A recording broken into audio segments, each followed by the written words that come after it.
Good afternoon, everybody. Welcome to Okn Tv, where we talk all matters youth and empowerment. Now, today, my guest is MCA, nominated MCA of Nakuru County, and he's here with us, Mike Jenga, to do the processes, what are the developments that has happened in Nakuru County with regard to the youth and entrepreneurship. Mike Jenga. Thank you for having me today. How are you having today? How's your day today? My day is good. So far, I'm happy to be here. Wonderful, wonderful. Mike, you came from quite a different background True. from politics. You came from a financial background. Maybe take us through what inspired you to come into politics and now nominated MCA. Actually, the biggest thing for me was I usually love so much about helping the youth, empowering the youth. And at some point, I felt like coming from finance, I could not really go out there and be that person for them. So that is the major thing also that made me decide to change and be in politics. And you thought that this will be the one place that you will get this huge population of youth in Kenya, because actually in Kenya, 70% of the population of Kenya is a youth. Exactly, 35, and that constitutes a very population. True. And a very force for the movement of the economy all over the world. Africa is becoming the youngest continent. True. Kenya is one of the youngest countries. With Uganda, we're one of the strongest economies in Kenya, and that labor force is quite something. So take us through, what is the vision? What is your vision for the youth in the county with regard to this powerful labor force that we have? First of all, I come from Nakuru, Naivasha constituency in my Mahia ward. And that's why I decided, first of all, go back home.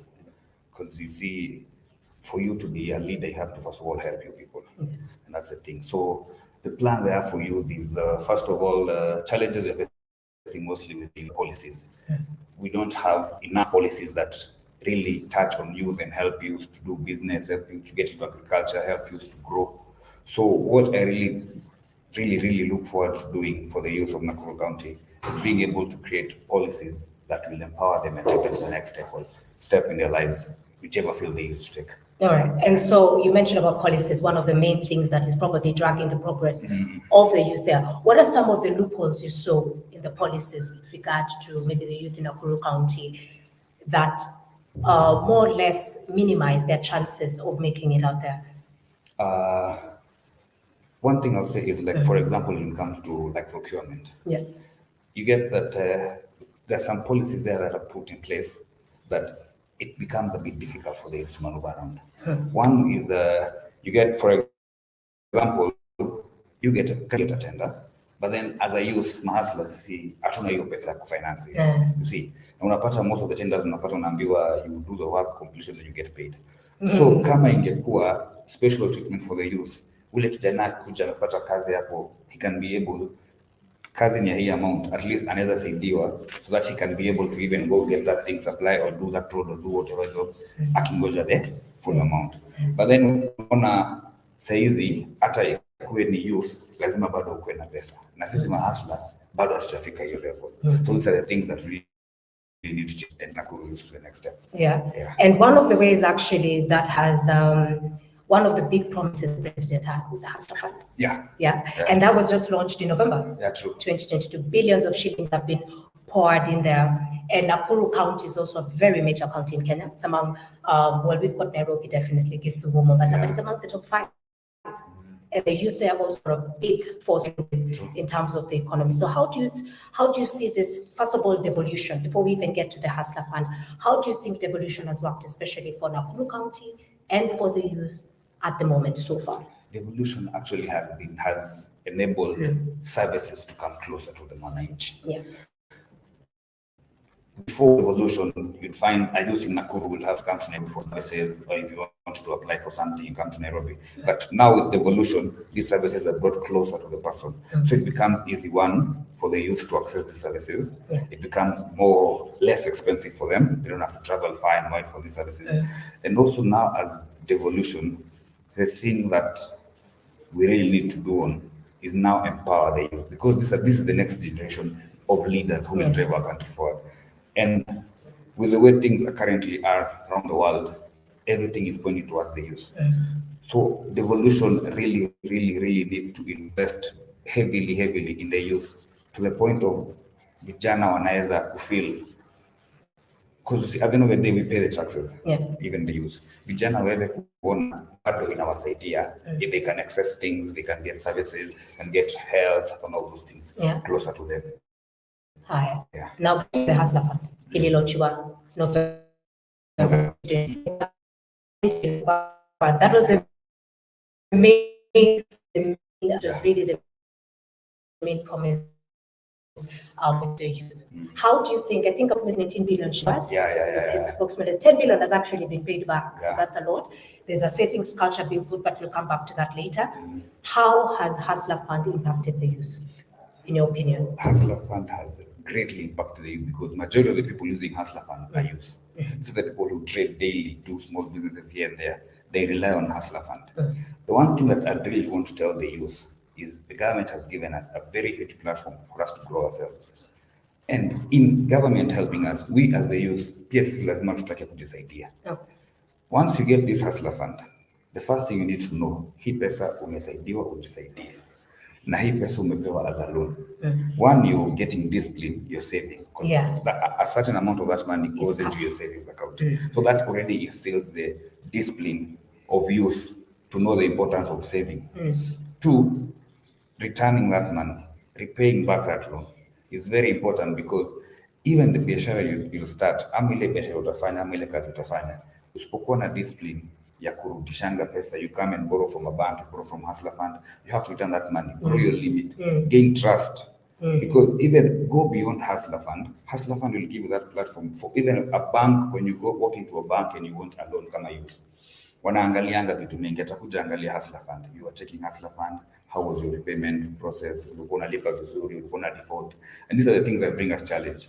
So Hustler Fund ilikuja kusaidia vijana sana na tunafaa tuone the great opportunity kwa Hustler Fund na tuitumie to our advantage. Isikuwe tunachukua then unakataa kulipa. Hiyo hausakuwa tumejijenga, na serikali imejitolea, imeweka hii pesa hapo juu ya vijana. And it's very interesting, Mike, because you came from you saw, as you say, your passion was to see the youth actually be elevated, and that's one of the reasons you joined politics. And now, in your very close to the people actually of all the positions, MC are very close now. Actually, the first contact. Exactly, when I'm very close now, my youth, when I'm close now, their constituencies. What difference have you seen? How was it before? If you may go back and see, what are the things, what are the challenges, financial challenges especially? What was the state of the youth there? Be it even socially, whether in drugs, whether in this joana job, ama kitu kama hiyo, alafu umeingia sasa, I mean, more than almost coming to half a year in your role as an MCA, no more difference gani hata vile umeona wa youth wakichukua hizi Hustler Fund, have many signed up for it, and what are the fruits of the ground so far? Many youth have taken Hustler Fund in Nakuru, wa youth wengi wamechukua Hustler Fund. Na saizi Nakuru vile iko, opportunities ni mingi. Hii pesa yote ikikam, before we didn't have that discipline. Like when I went in, ulikuwa unapatanga hata kijana alikuja kuambia nipatie hii, hatukuwa na hiyo discipline ya value money and value saving. But now with Hustler Fund, unaona mpaka kuna hiyo excitement, anakuambia nimechukua Hustler Fund, nimelipa, nimechukua niko mara 4, so by now nimesave. See, so it has brought a whole twist of how people look at the dynamics of money, spending, saving, something that we didn't have before. This is like a whole revolution. Unapata saizi vijana hata ukimwambia kusave anaelewa. Before ulikuwa unaambia kijana uko na 1000 save 50 bob, anakwambia ni save ya nini? See, but now with this whole thing inakufunza this thing is important. In 6 months nikichukua hii pesa nirudishe, in 6 months naweza kuwa nifikisha hii amount yangu ya savings. So on top of the business you're doing, there's still an extra return and an extra income which is coming from the same amount that you're borrowing. So the change is very huge, and we have discipline. Personally, maybe discipline improves and and it's very interesting because you mentioned the shift in mentality of handling money, of how you see it, because we come from a society where politicians ni kupatiana. Unaenda campaign nachukua, ndio maana maybe even hapo zile za nisevia nini, kwa sababu it's easy come easy go. That's what I see you for. And now you can see a shift in even the mentality of how you want to go forward of saving your finances. That even when I see you, I'm not seeing you come when you are walking back. That's true. Yeah. Not even if you come and borrow that money from someone, you will have a mentality, and it will be a routine in you. Nimekuja nimeomba 3,000, wacha niweke 200. Before, mtu alikuwa anakuja 2,000 yote. But now there's that thing that has been instilled in our minds, which is very important for the youth of today. Because give this thing another 10, 15 years, the amount of money that will be in savings for the youth will be huge. Something that if Hustler Fund had not come at that time, tulikuwa naishi tu ile mentality ya I get today, I'll get tomorrow, I get today, I'll get tomorrow. You don't have a saving for any day. But now that mentality, and it is very important to continue educating the youth and continue insisting on the importance of saving. And one of the things, we always associate economy with society. Some of the societal evils are probably also economically traced. You have no job, joblessness, drugs can come in, crime can come in. Have you seen a change in Nakuru County so far? Before elections, there was a very huge crime rate in Nakuru. But now, as we speak, honestly, and you can check, and even in statistics, everything, it has reduced drastically. Why? People are engaged now. People are busy doing things. Before you were idle, there was nothing you're doing. But now that people are busy, so maybe you can wake up in the morning, go do your kibarua here, jioni ikifika, you okay, umechoka, rudi nyumbani, umetulia. So right now, the change, drug abuse imeisha. Theft, hatuna Nakuru. Vijana wameingia so many things, sports, wanafanya art, talent. So they're engaged. Music, all these things, they're engaged. At the end of the day, hawana ile mentality. Hata kidogo unaweza kujiambiwe go do this, no, hawana. Wow. And that is something very, very important actually. Not only in Nakuru County, but in the major cities that we've seen. If the youth are engaged in something to do, yao wenyewe kujijalia, your own sweat, blood, sweat, tears, that's something that actually reflects in society like that. And you know, one other thing that has come, Nakuru County is a very fertile county. You know it. And climate change has been one of those things that have ravished the country, not only this country, but the globe. Livestock deaths, floods, famine. Agriculture is a major income earner in Nakuru County. Maybe you can take us through a bit. What are some of the policies, or maybe some of the tasks that Nakuru County is taking to mitigate climate change and also inspire the youth to join agricultural based activities as well? Nakuru is actually huge. Is huge on things like two things is fish farming. Mostly done in Naivasha. The government of Nakuru and Nakuru County government, they are huge on supporting the youth in doing this business, empowering them, supporting them, giving them lessons, trainings. Then when it comes to pyrethrum, Nakuru has very huge land. The governor herself right now is on a program of planting trees and is giving special empowerment to the youth to do these trees. There are trainings in partnership with UN, NGOs, training youth on agriculture, what to grow, where to grow it, soil, what soil you can grow these, fertilizers, everything. Pyrethrum is also another thing thriving so much in Nakuru, because as we speak right now, there's a company called Kentagro that is doing pyrethrum in Nakuru. And it was an industry that was a bit ilikuwa actually watu walikuwa wameanza kutoa pyrethrum from their farm. And now with this in partnership with the county government of Nakuru and the governor, we are seeing a huge change, because now they're coming to you, wanakupatia seedlings, wanakufunga pyrethrum, then they don't your land. They take a portion. So all these out there, Joro, those constituency farms. And this company is paying farmers roughly around an average of 800,000 per week to different farmers who are growing pyrethrum. And now what they have done in partnership with the Nakuru County government and the governor is they are now going further and looking for more people, bringing them aboard, teaching them on pyrethrum, teaching them on farming, teaching them on fertilizers, giving them training, giving them the support they need, seedlings. And right now, people in Nakuru have started gaining trust back in Peretra, and people are welcoming the idea of Peretra. And also now the youth can now get, see, at the end of the day, if this company is paying 800,000 to farmers, let's say even the smallest person will get like around 10K in a week. Okay. If this is an environment that the youth can go back into, and they don't take your whole land, you still get space for doing other things, and you're also creating employment and income for yourself. Yeah. Then the circles. Yeah. Used to join circles, and that's I'm really insisting on the culture of savings. My youth waingie circle, save na circle. Kuna circles zinakupatia loans, unachukua fertilizer. Vijana tuna mashamba bigi, the circles will give you loans, unaenda una list shamba, they'll train you on farming. Kama unataka kuweka mahindi, they'll train you, they'll give you money for the seedling, they'll give you money for the fertilizer. And the president was actually releasing. Yeah, fertilizer actually, it is even in Nakuru County, the governor alipeana fertilizer in Nakuru County, that one is there. So the youth the county is really in a huge way supporting the youth when it comes to agriculture in Nakuru and marketing their produce. Yeah. When we say devolution to go mashinani, the county governments need to really support the youth, market their produce. Kama ni mahindi, let them be the first ones kununuliwa.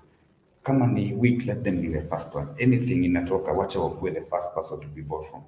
This will also, ukiona jirani yako na youth na this time amepanda shamba, amelima, amevuna, amenunua mahindi, you will be motivated. Yourself to join the next season, the next planting season. You will go for that training. You will have joined a circle to save. You will get, in the next time that the government will come in to buy your produce, hata yako itakuwa. Exactly. So grow one by one. And there's something you've mentioned, actually, sorry, we'll get back to that. My youth wanarudi hapo. Ni kama agriculture iko kwanga na my youth for some time. Haikuwa na my youth for some time. We had my youth tulikuwa tumeanza kutoka from agriculture going for white collar jobs. But saizi tumeanza kuona through evolution tumeanza kuona these things can be even done locally here. Na unaweza fanya farming. Umeona mtu amefanya farming na anaweza kujisaidia, amejigrow. Vijana wameanza farming, wamejigrow. So this mentality that before tuliwaga lazima agriculture ni wazae. No, hata sisi vijana, once we are given the field to work on, the right policies, and we are assured of marketing, the county governments will market and buy our produce, the use of Nakuru will be very high. And how do you see it in Nakuru County? How has been the split, when you get the Hustler Fund, how many people go, if you've done any research yet specifically in Nakuru County, how many people have gone into agriculture? What kind of businesses are people getting, the youth specifically getting into? Jungine wanaweza kwa kuna kwanga na chokali, kuna kwanga na hii, kuna kwanga na agriculture, kuna kwanga na unaweza enda fish farming. How has it really how has it split up with the youth? Mostly now, not most of them have gone into farming, but they're doing this small biashara chokali. Okay. What the county government and the national government maybe can do is help the youth. Utapata kuna vijana saizi akona idea ama kuna kijana akona business lakini hana the funding. See, we can link them with investors. Kijana anakuja na idea yake, you come help it. If it is agriculture, we have agricultural investors. If it is art investors, if it is music, we have all these things. But we need to lead the youth, because at the end of the day, you see, for right now, vijana tukichukua Hustler Fund, ulipo rudi, the limit in a grow pole pole. See, so, but then you'll find there's someone who in that same Nakuru youth, mwenye hata kaingia football saizi, anaweza jisustain na agrow na hiyo career. Exactly. You see, the government has helped us.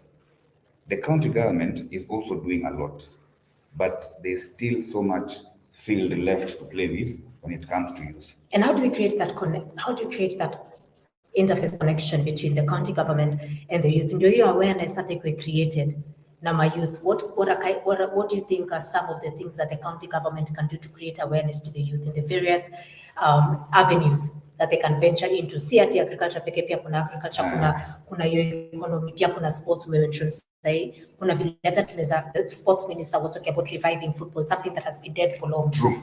We've only had 3 who've gone international, not international ilisha haraka. So how do you think the county can create that awareness to create that bridge between them and the youth, so that sometimes kuna mtu anaweza kuwa na dream na ndani ya hizi work, lakini but they could be just, he needs that link to just show them, look, hiki kitu inaweza work na hivi ndo county inaweza kukusaidia. The county needs to be friendly with the youth. In Nakuru, actually, the governor is, and I like how she works, the governor is very, very friendly to the youth. Unapata in communication, communicate about the opportunities that are there in the county to the youth. Kuna opportunity ya tender, and you see there's a law that says 30% of the tenders go to the youth. So these opportunities, how the reason you usually feel like there's a rift between the government and the youth is the communication barrier in between here. By the time the youth is getting to learn about an opportunity, ilisha. But now as leaders, we need to constantly be speaking about opportunity. Kama kumetokelezea opportunity ya sports. If, for example, usually see people from outside the countries, clubs coming to Kenya to scout for players. Let it start from Mashinani. Let it start from the country. Let's go deep to the world. Communicate on this day, these guys will be coming. Yeah. Support the youth. Bring them to that. If it's what was sports, communicate to them about sport. Bridge the gap between them and these people who are coming to scout for sports. Create that opportunity for them. Come on, it needs moving them from one place to another. Move them to that place. Utapata tutaweza kugrow vijana tena kuingia sports. If there are tenders, most of the youth that tokeza uliza utapata vijana yes wanajua tenders ziko. But there is a huge number bado yenye haijui ama iko na mentality ya tenda ya serikali. But if there is this communication, and I like how the governor communicates every time. Kama kuna, is it through social media as well? Exactly. Social media. In person, meet these people. Kukiwa, if you're meeting with investors, wacha mayouth wakam.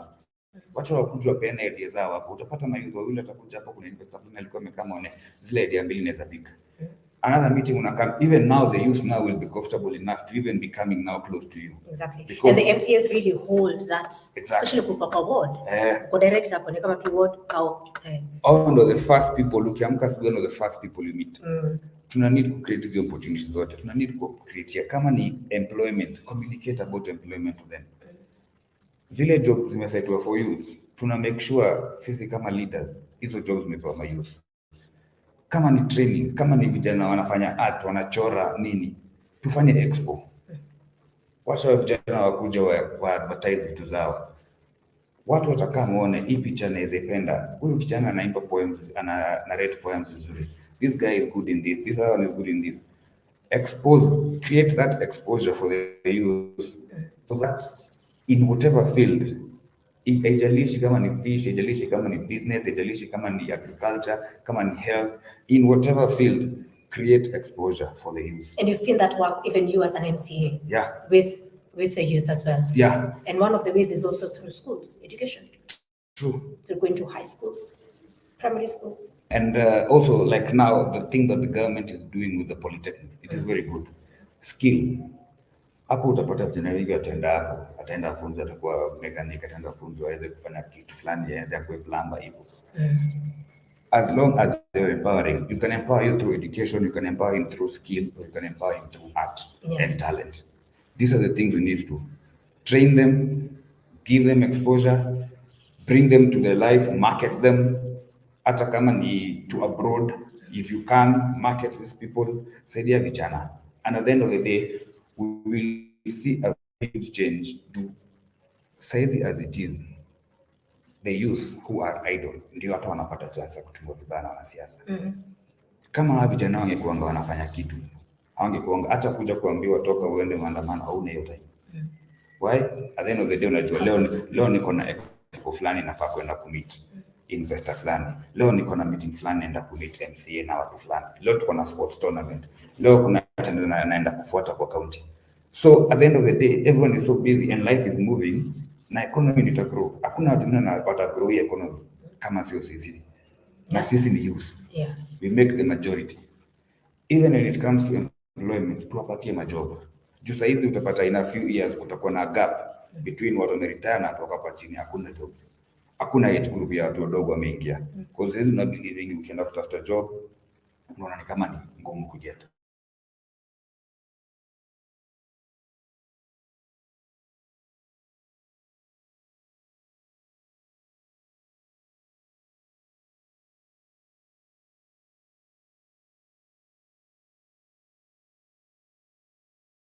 of the youth. Yeah. Yeah. And one of the things that really affects the youth sasa get kwa the societal bit.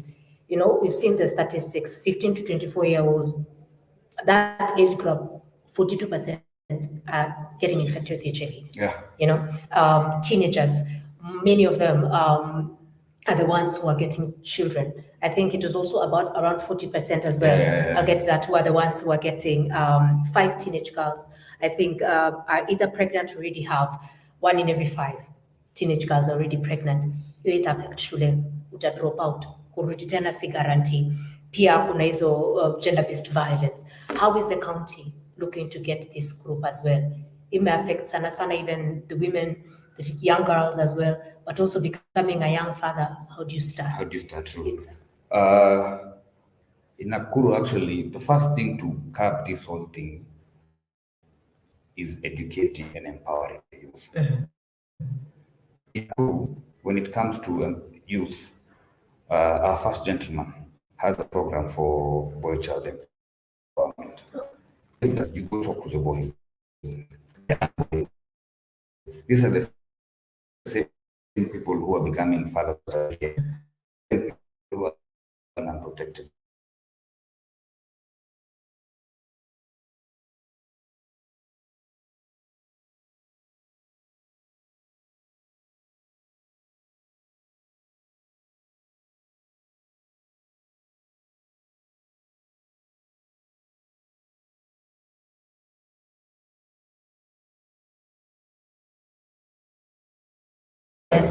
Fatherlessness, children being raised without, yeah. Unapatia them ball, and then after that, why? But it's because we don't have that mentality in huyu ni mwanadamu na ni sister yako, ni dada kama ni dada yako. And it's very interesting you mentioned that also. I'm sorry, because I'm just going back on this same train of thought. Central Province, you know, there was no mentorship. There were no men.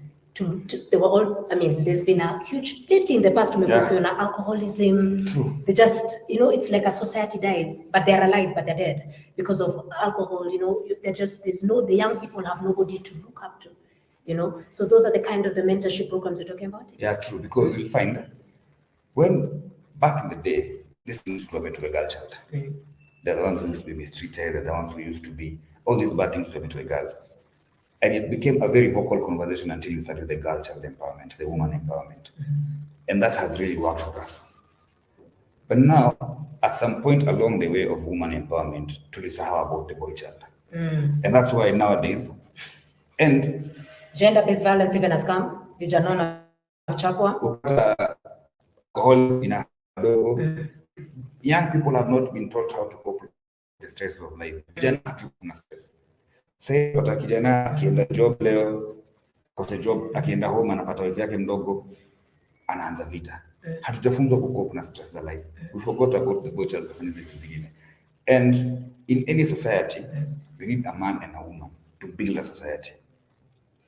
If we fall short of men, society will not grow it. Yeah. If we fall short of women, it's continuity. We need both a man and a woman.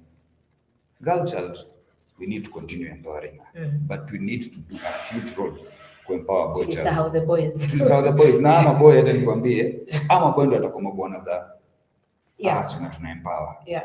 And that's unapata saizi, you'll find wasichana wengi, they are married to people who don't do anything.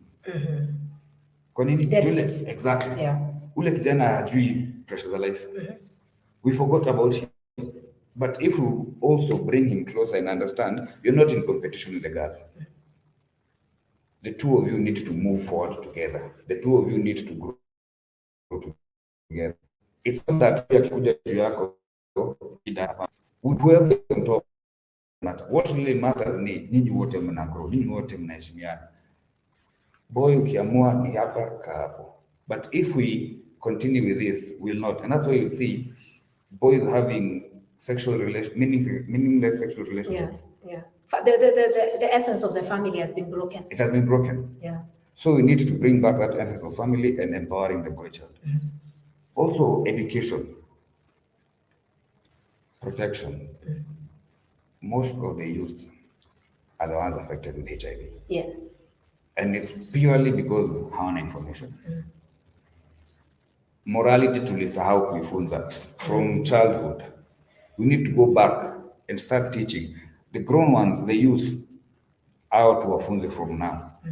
The importance of protection, the importance of testing, the importance of knowing someone before sleeping with them. Isikuange nikaa leo uko na huyu, kesho uko na huyu, kesho uko na huyu. No. Ile ifai kuwa nikaa game. And in your opinion, unaona ni kama the structures that are needed, societal structures, pia wanafaa come up. Whether it is the religious class, whether it is the society in a family, whether it is parents or teachers, or teachers afanye hiyo job peke yake. Hii ni vita inafaa ipiganwe from everywhere. Teachers, parents, society, religious leaders, government, political leaders. We need to push this agenda. Push this agenda and push it hard for the youth who understand. Na tuweze kurudi mahali tulikuwa. Yeah. And especially the president has been very vocal on those fundamental principles like family being upheld, exactly, marriage being upheld. Thank you. These are not some of the things that we like from a leader. You're saying it as it is. Vijana tuache pombe. It won't take you anywhere. Hakuna haja unakunywa leo kesho huwezi enda kazi. That's why the president is very vocal. Vijana, because he knows what alcohol can do to you. Yes. He knows clearly what alcohol can do to you. Tuache pombe. Pombe ilitengenezwa from kitambo, iko sasa hivi itaendelea kukua. But we need to know that inakuharibu more than kujenga. Also, drugs pia tuache. Let's embrace family unit. Let's go back to where we were. Na hizi vitu zote, neglecting all these things, nimeleta mpaka hizi vitu unaona hizi LGBTQ and stuff. We ignore the family unit.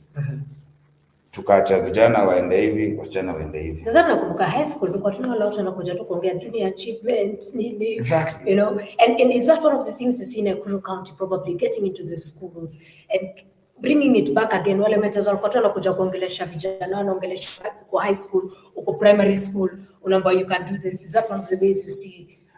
Actually, in Nakuru, as the leaders in Nakuru, as the MCAs in Nakuru, the women MCAs have a program they have started under the governor of going to schools, girls' schools, talking to them about sanitary pads, HIV, menstrual periods, how to cope with relationships and all these things. And also us guys, the youth, now as we're under the first gentleman, has a program for the boy child. Oh, so the women have their own, the men. So we'll be going also to schools, see that schools that are mixed. So those ones go together, they talk to the girls, talk to the boys.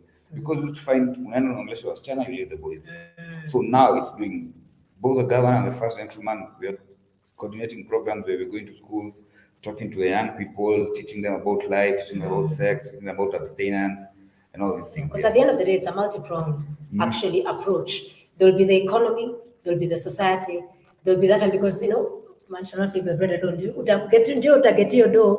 Lakini pia unaweza get door na bado ukunywe. Unaweza get door na bado mistreat the woman. Unaweza get door na bado ulipiwe. So to you, in your opinion, it's a multifaceted approach. I mean, if we get them from all sides and we save a generation actually. True. If we don't do that, we're going to lose a generation which will never recover. But I believe there's still hope. And the youth wanangoja tu kuongeleshwa. Vijana hata hawananga maneno. Talk to them. Yeah. Talk to them, just come to them nicely, talk to them, sit down, waambie hii na hii ninafaa ifanywe hivi, hii na hii ifanywe hivi, hii na hii peleka pole pole. And use another thing, we need to be patient.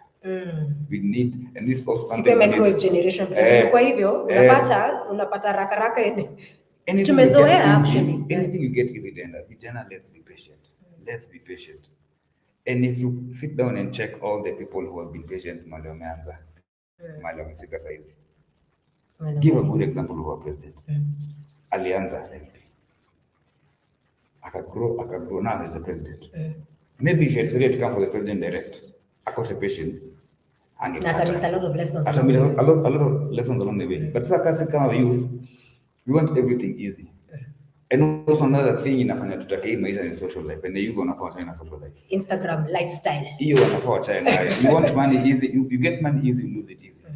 Vijana we need to normalize kuonyesha vijana wetu. Ukienda katie dem akukatae, it is normal. You don't have to Still, you don't have to get it the easy way. Exactly. Yeah. If And you then have- also the saving culture, which is coming, the hustler fund. Yeah. You know, 912 million shillings actually has been saved so far.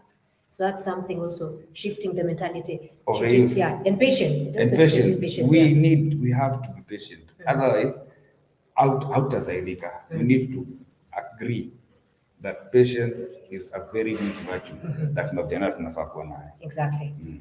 Oh man, thank you so much, MCA Mike Njenga. But even before we close, just what advice, what things would you see first of all want to be exacerbated? You know, ziharakishwe Nakuru County, unaona kitu hii tukiharakisha inaenda poa. What are the, you know, a journey of 1,000 miles begins with a step. Tumeanza tu. But what are the things, points of improvement you would like to see in Nakuru County? And then what would be the message you have for the youth as we close? Policies. We need to create and bring policies that are youth friendly in all aspects and in all fields. That is the first avenue that will open up for the youth and make it easier for them to do business, make it easier for them to do art, make it easier for them to do agriculture, make it easier for them to grow themselves and sustain their families. The other thing we need to do in Nakuru County, or an area which I feel like we can do, the government is doing great, but we can do a little bit more improvement, is when it comes to procurement.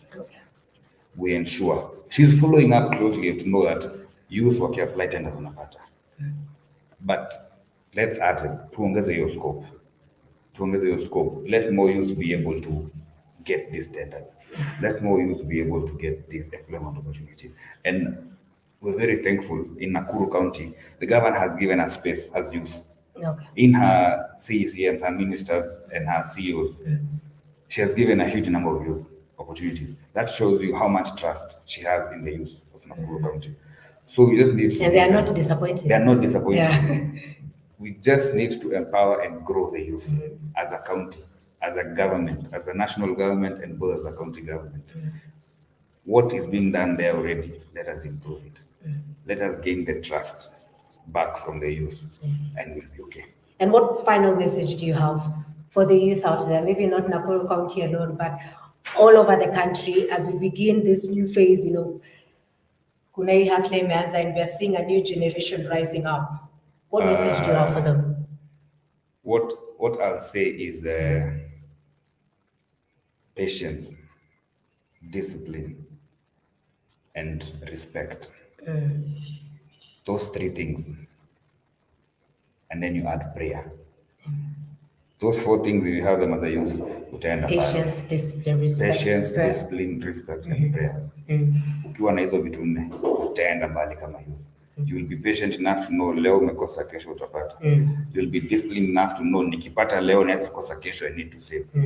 You will be respected by the people wanajua huyu nikimpatia kazi kesho atareport tena.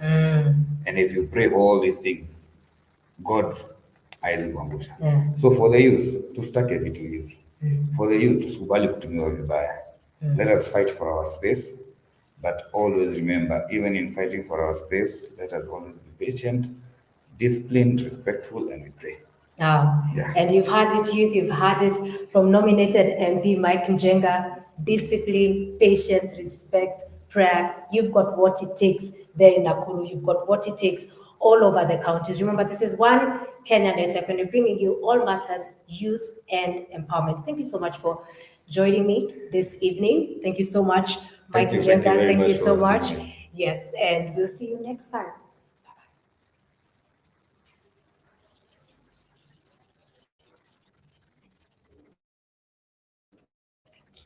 To